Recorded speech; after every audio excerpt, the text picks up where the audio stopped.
cineinc.com।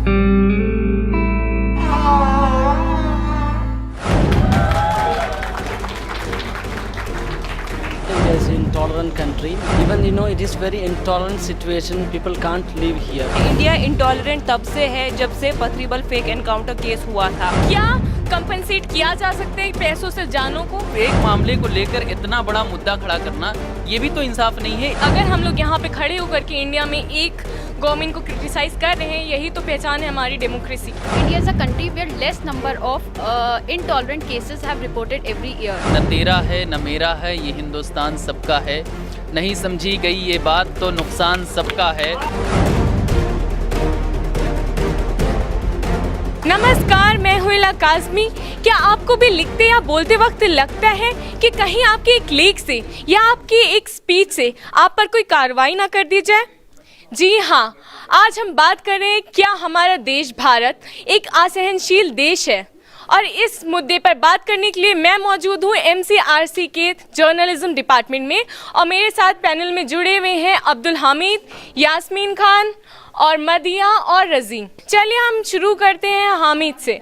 Hamid, आपको लगता है कि क्या हमारा देश एक असहनशील देश है और यहाँ पे के लोगों में सहनशीलता नहीं बची? Of course, this current situation in India is an intolerant country, as we see, but it has a tradition, but now India's lost its values, its soul, everything. After 2014 general election and NDA government is ruling, it's very bad. Even it is very intolerant situation. People can't live here for minorities communities, for LGBT communities, for other communities, backward communities. What's happening here? It's not a tolerant country at all. But we have hope. Someone will come. Someone will save India. Someone will rebuild the soul. We believe that. But at the current situation, the BJP-led government is ruling very badly. This is what I'm saying. तो इन्होंने बात की minorities की। क्या ये जो माहौल बना है हमारे देश में, क्या ये डर पैदा कर रहा है माइनॉरिटीज़ के अंदर? यास्मीन, आप क्या कहना चाहेंगी इस मुद्दे पर? सबसे पहली बात जो मैं कहना चाहूँगी, India as an intolerant nation ये कोई नया कॉन्सेप्ट नहीं है जो वजूद में आया है। इंडिया इंटॉलरेंट तब से है जब से पथरीबल फेक एनकाउंटर केस हुआ था। इंडिया इंटॉलरेंट तब से है जब से कुरान पोशपुरा गैंग मास रेप केस हुआ था। इंडिया इंटॉलरेंट तब से है जब से उन्होंने उरी अटैक में एक फेक एनकाउंटर करा था और वहाँ पे सीनियर सिटीजन्स को मार के उनको जो है मिलिटेंट करार दिया था। इंडिया इंटॉलरेंट नेशन बहुत पहले से है। खाली वजह यह है कि अभी जो है लोग अपने फेसबुक पे ही चीज़ें पोस्ट करते हैं कि इंडिया इंटॉलरेंट है, लेकिन इंडिया इंटॉलरेंट तब से था जब से वो केसेस जिनको जस्टिस मिलना चाहिए था उनकी फाइलें जो है ऑफिसों में ठप करके बंद कर दी गई थी।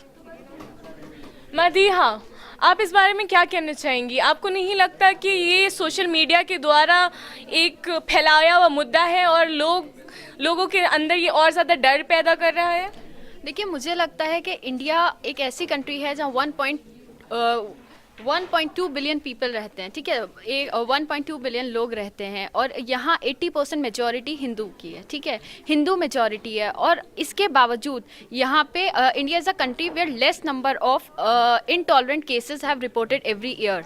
सो I don't think so that India is tolerant in any way. मैं एक और चीज़ पूछना चाहूँगी कि इंडिया और इंटॉलरेंस की डिबेट आज क्यों उठ रही है, जबकि यास्मीन का कहना है कि तब से इंटॉलरेंस यहाँ पे है, जब से यहाँ पे जस्टिस नहीं दिया जा रहा है। तो आज इस मुद्दे को क्यों इतना खींचा जा रहा है? आपको क्या लगता है? I think the cases which are filed in the court, this is their aspects, और वो उसी तरीके से अपना जो एक प्रोसीजर है वो उस तरीके से फॉलो करेंगे। सो आई थिंक हर पर्सपेक्टिव से India, I don't think so that India is intolerant in any ways. Yasmin यहाँ पे कुछ कहना चाहेंगे? यास्मीन, आपका क्या जी बिल्कुल, मैं ये कहना चाहूँगी कि इन्होंने जो है साफ साफ ये कह दिया कि इंडिया जो है इंटॉलरेंट नेशन नहीं है। अगर आप हर दिन का जो है आप नोटिस करें कि आपके साथ क्या क्या हो रहा है तो शायद आप नोटिस करेंगे कि हाँ, इंडिया इंटॉलरेंट है।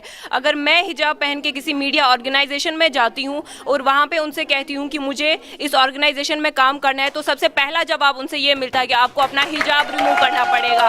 और अगर आप कह रही हैं कि यहाँ पे मुस्लिम्स हैं, हिंदूज हैं, तो वो हमें क्यों बोल रहे हैं कि आप अपना हिजाब रिमूव करो और फिर हमारे लिए रिपोर्टिंग करो? जी हाँ, हमारे साथ इस मुद्दे पर जुड़े हुए रज़ी जो अपना विचार व्यक्त करना चाहेंगे इस मुद्दे पर। सबसे पहले तो बहुत शुक्रिया आपका। मैं एक शेर कहना चाहूँगा कि न तेरा है न मेरा है ये हिंदुस्तान सबका है, नहीं समझी गई ये बात तो नुकसान सबका है। जो मिल जाती हैं नदियाँ इसमें दिखलाई नहीं देती, महासागर बनाने में मगर एहसान सबका है। मैं ये कहना चाहता हूँ कि 25 करोड़ लोगों का अकाउंट खोला गया जनधन में, नाम पूछ के खोला गया कि आप अब्दुल हैं कि आप गौरव हैं। आपके घर पे टॉयलेट्स बने क्या नाम पूछ के बने? गवर्नमेंट जो स्वच्छ भारत की स्कीम ला रही है आपके घरों में, क्या नाम पूछ के बनी कि आप अब्दुल हैं कि आप गौरव हैं, आप यास्मीन हैं कि आप शिवांगी हैं? नहीं बनी। कहाँ टॉलरेंस है? ये सिर्फ आप इस चीज़ को ऐसे देखें कि एक गिलास पानी है जिसमें आधा गिलास पानी है, उसको आप ये भी कह सकते हो कि आधा गिलास खाली है, ये भी कह सकते हो कि आधा गिलास भरा है। तो ये तो एक सोचने का नज़रिया है, एक सोचने का पर्सपेक्शन है।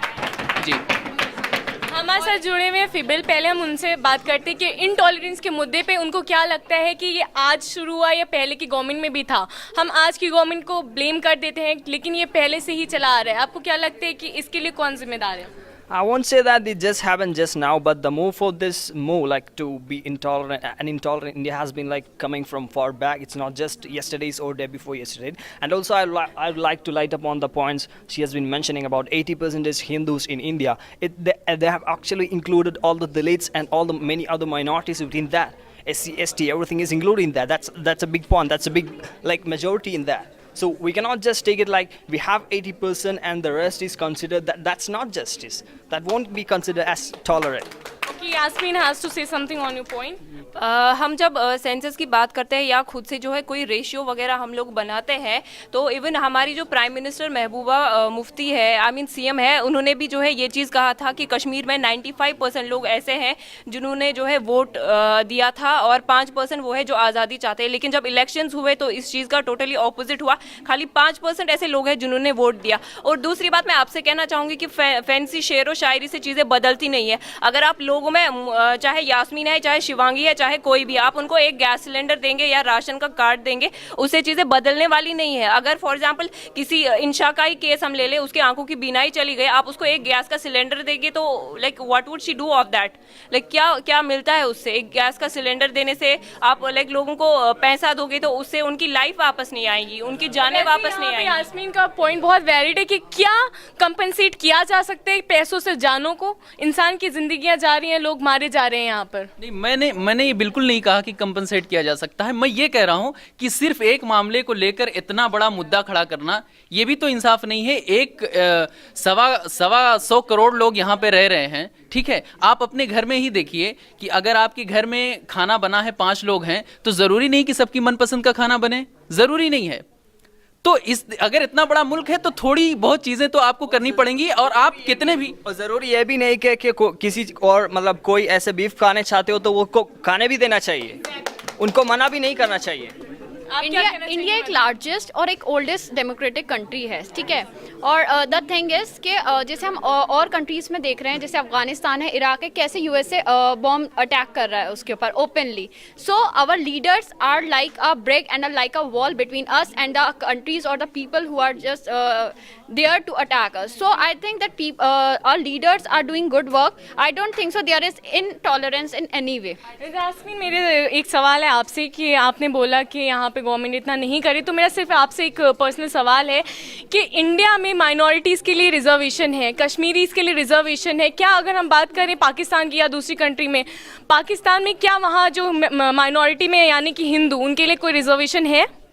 देखिए, हम अगर बात करें पाकिस्तान की, तो पाकिस्तान का जो केस है वो विद इन जो उनका कंट्री का कॉन्फ्लिक्ट है, दैट इज समथिंग एल्स। हम जो यहाँ पे India as an intolerant nation की बात कर रहे हैं, तो इन्होंने जो है अभी एक पॉइंट बोला कि India is a democratic country, but then it is not.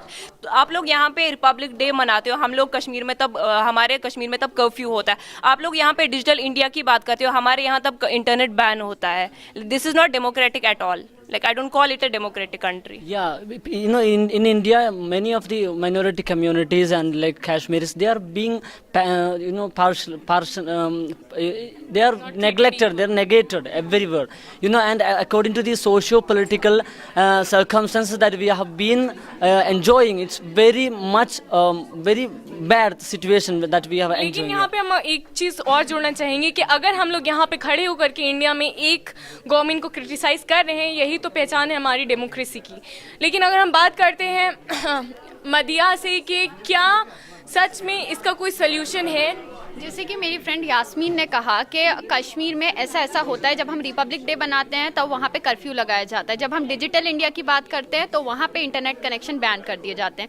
So I want to से कि इंडिया में ऐसा भी करा जाता है जी, यूनिवर्सिटीज़ हैं, सेंट्रल यूनिवर्सिटीज़ हैं, उसमें कश्मीरी को कोटा दिया जाता है। They have 50% of reservation for Kashmiri students and they are the one who are studying here. debate up on based on Kashmir. We are talking No, about India as- as intolerant country. So I don't think so.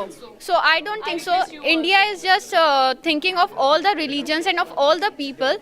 Even they don't hate the rich and they don't just do the what we can say, like they are not biased with poor and they are not hated the rich citizens. They are equal to everyone. मैं धन्यवाद करना चाहूँगी मेरे साथ जुड़े सभी panelist का।